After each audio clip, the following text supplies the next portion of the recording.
Welcome to our channel.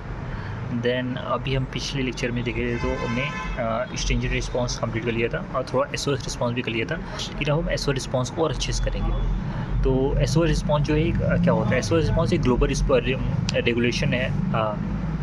SOS response एक global regulation है bacteria में, जहाँ पे वो एक्टिवेट होता है डीएनए डैमेज करना। अगर बैक्टीरिया में कोई डीएनए डैमेज होता है तो उसके कारण जो एक रिस्पांस जनरेट होता है उसे हम लोग एसओएस रिस्पांस कहते हैं। इसका पर्पस क्या है? ये तुम्हारा आपका सेल साइकिल को पॉज कर देता है, डीएनए को रिपेयर करता है और सर्वाइव करता है डैमेज से, और डीएनए को सर्वाइवल को बचाता है। तो इसका ट्रिगर क्या है? इसका ट्रिगर ये है कि जो डीएनए डैमेज कैसे होता है? डीएनए डैमेज अगर आपका यूवी रेडिएशन से, केमिकल म्यूटेशन से, केमिकल म्यूटाजेंस या फिर स्टाइल रेप्लिकेशन फॉर्म के कारण अगर डीएनए डैमेज हो गया तो उसको रिपेयरिंग तो उसके कारण जो एक रिस्पांस आता है उसको एक एसओएस रिस्पांस कहते हैं।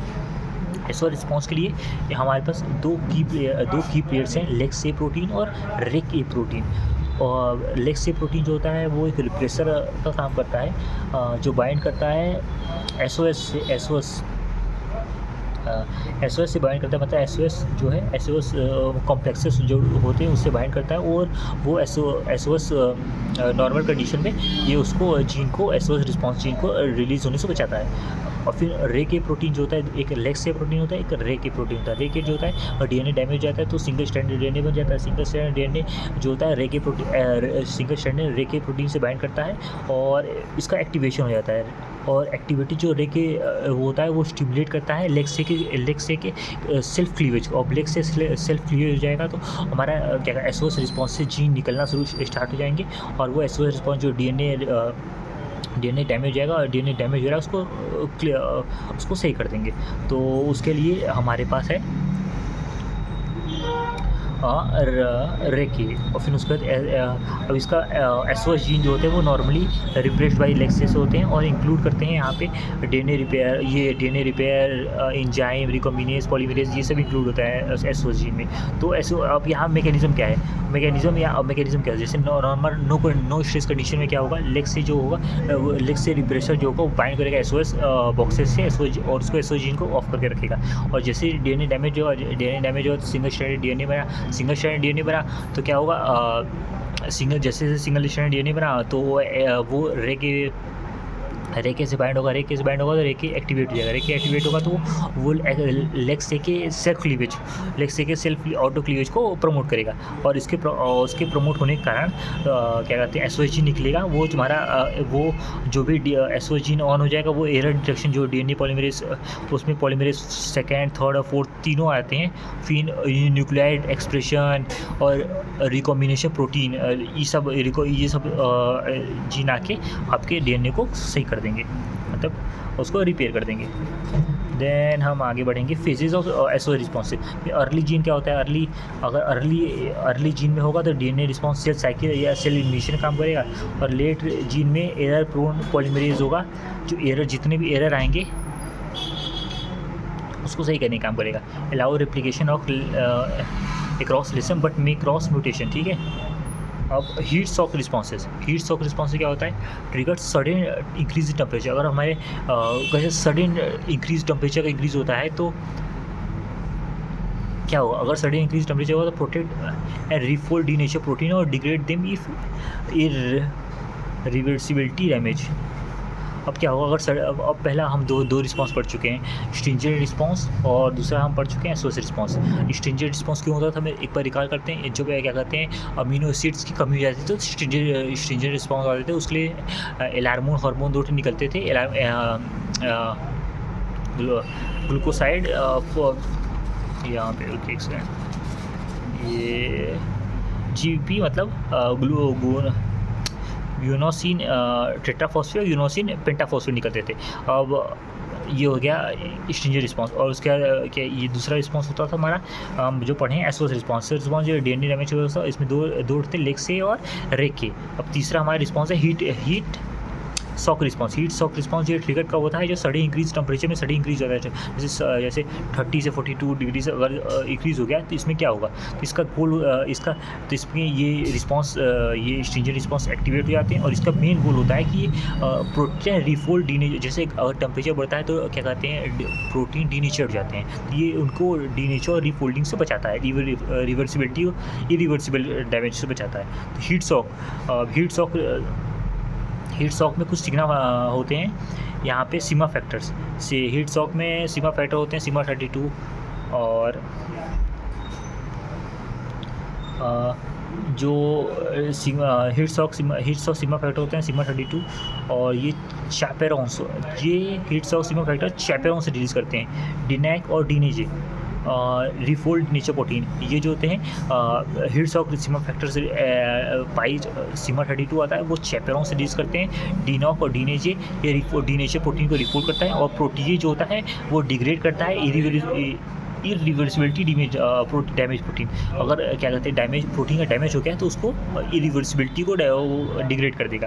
तो हीट शॉक में सिग्मा 32 आता है, इसमें हमारा ये काम है। अब दूसरा हम मैकेनिज्म में आएंगे। मैकेनिज्म नॉर्मल कंडीशन में आएगा। नॉर्मल कंडीशन में क्या होगा, सिग्मा 32 अनस्टेबल रहता है, रैपिडली डिग्रेड बाई प्रोटीएस। और वही पहले क्या होगा, क्या होगा सिग्मा 32 अनस्टेबल रहेगा और जो प्रोटीएज रहेगा उसको क्या कहते हैं डिग्रेड करता रहेगा। और chaperones bind sigma 32 keeps its stable लो। चैपरॉन जो होते हैं वो सिग्मा 32 से बने बाइंड किए रहते हैं और उसके लेवल काफ़ी कम रखते हैं। लेकिन जब हीट शॉक जब हो जाता है तो और मिसफोल्डेड और डीनेचर प्रोटीन जब अक्यूमुलेट होने लगते हैं तो सिग्मा 32 एस्केप डिग्रेडिंग, और जो सिग्मा 32 होता है वो एस्केप करता है डिजेनरेटिंग। अब ये जो डिजेनरेट हो रहा है प्रोटीन से कारण उसको एस्केप करता है और स्टेबलाइजेशन और एक्यूमुलेशन हो जाता है।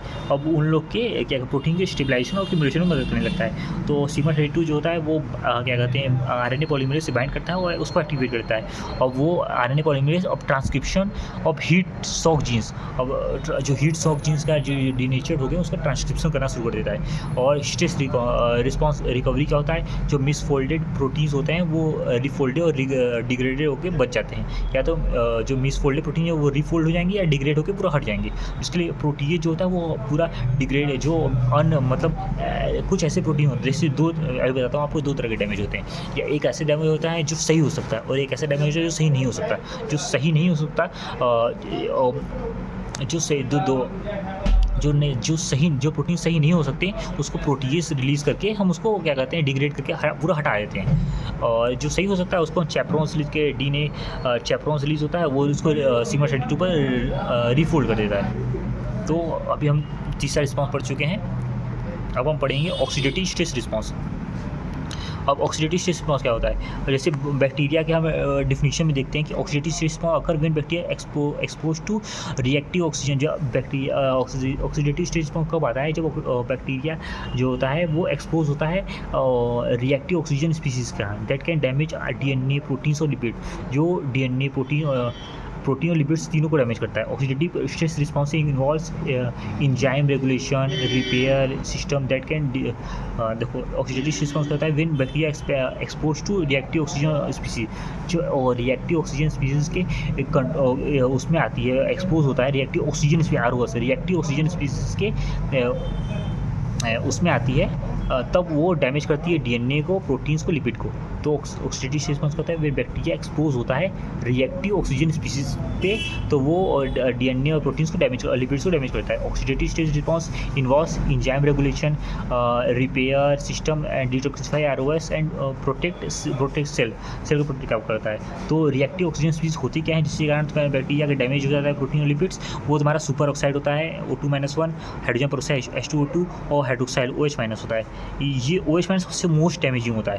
फिर सोर्स ऑफ आरओएस, अब रिएक्टिव ऑक्सीजन स्पीसीज का सोर्स क्या होता है, एरोबिक मेटाबॉलिज्म एलेक्ट्रॉन चेन में भी होता है। फिर host immune cells neutrophils macrophages produce ROS.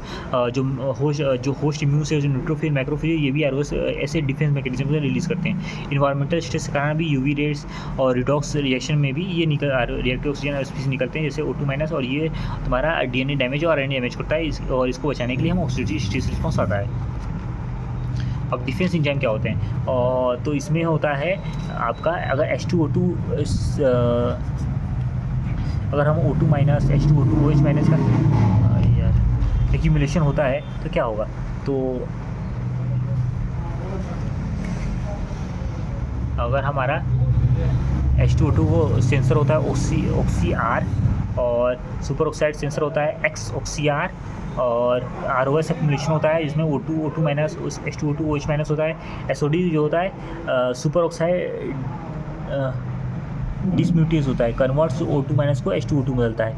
Catalase and peroxidase detoxify H2O2, जो कैटलेज होता है या पेरोक्सीडेज होता है वो H2O2 को डिटॉक्सिफाई करता है। ऑक्सीआर जो होता है एक्टिवेट करता है, इंड्यूस करता है एंटाऑक्सीडेंट जीन्स को। एस ऑक्सीआर और एक्स ऑक्सीआर, एस जो होता है एक्टिवेट करता है सुपर ऑक्साइड डिफेंस जीन्स को, और डीएनए प्रोटीन रिपेयर एक्टिवेट, और डीएनए प्रोटीन रिपेयर भी एक्टिवेट होता है अगर डैमेज है, डीएनए प्रोटीन डैमेज हो जाए तो उसका रिपेयर के लिए भी होता है।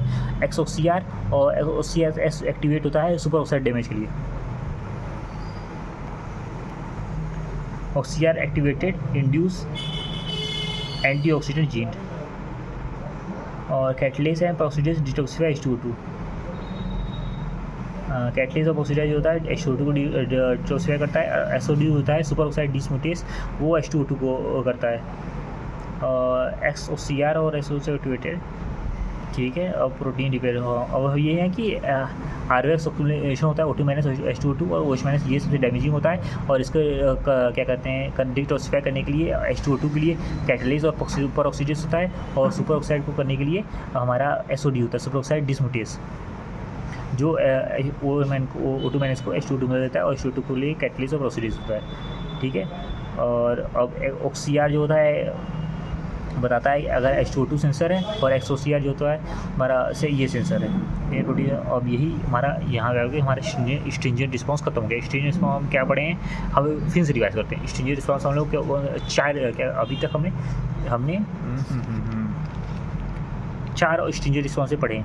4 रिस्पॉन्सें पढ़े बैक्टीरिया में। पहले हमें स्ट्रिंजेंट रिस्पॉन्स पढ़े। स्ट्रिंजेंट रिस्पॉन्स क्या होता है, जब हमारा अमीनो एसिड की कमी हो जाती है, अमीनो एसिड की कमी हो जाती है तो हम अमीनो एसिड एलार्मोन हार्मोन निकलते हैं। एलार्मोन हार्मोन में हमारा गुनोसिन पेंटाफॉस्फेट और गुनोसिन टेट्राफॉस्फेट निकलता है, जो अमीनो मेटाबॉलिज्म स्लो कर देता है, और उसको मेटाबॉलिज्म स्लो कर देगा, और हम अपने मैनेज करके अपना वो कर लेंगे। फिर उसके बाद है दूसरा हमारा है SOS रिस्पॉन्स। SOS रिस्पॉन्स क्या होता है, जो DNA का डैमेज हो जाता है जो UV रेडिएशन इसके कारण, तो SOS रिस्पॉन्स होता है। SOS रिस्पॉन्स में लेक्स A और रेक A आता है। लेक्स A क्या होता है, जो रिप्रेशर काम करता है, जो रिप्रेशर काम करता है।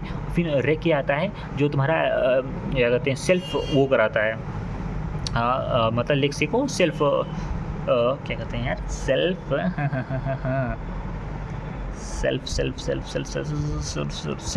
लीकेज काम कराता है लेक्स A और रेक A। फिर उसके बाद यहाँ आओगे तो हीट रिस्पॉन्स में सिग्मा 32 आता है। सिग्मा 32 में तो हमारा प्रोटीएज आता है, और चारपिनोज और प्रोटीएज आता है। प्रोटीएज हमारा जो इरिवर्सिबल होता है उसको प्रोटीएज हटा देता है, और डीनेक और डीने जो होता है रिफोल्ड करता है। सिग्मा 32 होता है इसमें।